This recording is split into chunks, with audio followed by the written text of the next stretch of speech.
Oh, hi! Sputnik shook the world on October 4, 1957. This is Life magazine from that week with people tracking the satellite on the cover. You can find it online if you want, it's really cool. People were fascinated. You could listen to Sputnik go beep beep on amateur radios. You could even see it on the horizon if the sun was just right. For the American government, it was a slap in the face. Sure, they were behind on space exploration, but mostly it meant the Soviet Union had a working intercontinental ballistic missile.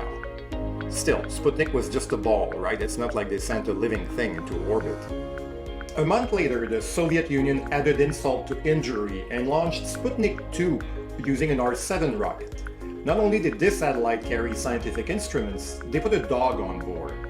You all know Laika, right? What you may not know is that the Soviet Union sent a whole bunch of dogs into space before and after, some wearing little dog astronaut suits. Super cute. Laika, in fact, though famous, is the only dog they sent up there with no hope of survival. She died super fast, and for a little over 5 months, we had a dead dog flying over our heads. My name is Sylvain Neuvel, and this is Space Race 101. Orbits are like ice cream. They come in all kinds of flavors. You have circular orbits, elliptical orbits, but the principle is always the same. You start with Newton's first law of physics. An object in motion will stay in motion unless another force is applied to it. Basically, inertia. So a satellite going super fast in that direction would normally just keep going. Except there's another force at play, gravity, trying to bring it down. If the satellite goes too fast, it will actually keep going. If it goes too slow, gravity will win and it will just crash. But if it finds just the right speed, these two forces will match and the satellite will keep falling and falling and falling without ever touching the ground. And that is why astronauts experience weightlessness in space. Not because there's no gravity. Gravity on the ISS is about 90% of what it is on the ground, but because they're in constant freefall. Most human-made things in space are in what we call low Earth orbit. That's anywhere below 2,000 kilometers. If the Earth were a basketball, space starts above the nickel, and 2,000 kilometers is roughly the width of a banana. So, anything inside the banana is called low Earth orbit. Voila. If a satellite orbits the Earth at 35,786 kilometers, it will make one rotation in exactly 24 hours. Just like the Earth, and it can more or less stay over the same spot all the time. We call that geosynchronous orbit. That's more or less where my face is right now.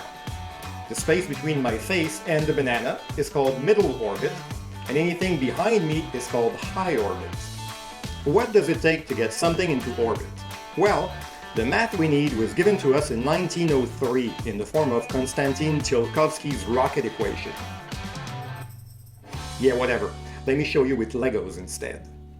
If we use kerosene and liquid oxygen as propellant, 1 pound of propellant will lift 1.06 pounds into low Earth orbit. You got that? Alright, so if we build a 1 pound spaceship, 1 pound of propellant should do the trick. Except it won't, because now the spaceship weighs 2 pounds, and this can only lift 1.06. So we'll need to add fuel to help lift this fuel. But now the spaceship weighs 3 pounds. It's endless, almost. To give you an idea, if we build a 5-pound spaceship,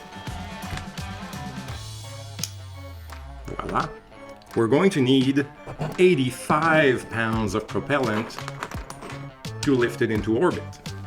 Most of this is going to be spent building a fuel tank for this.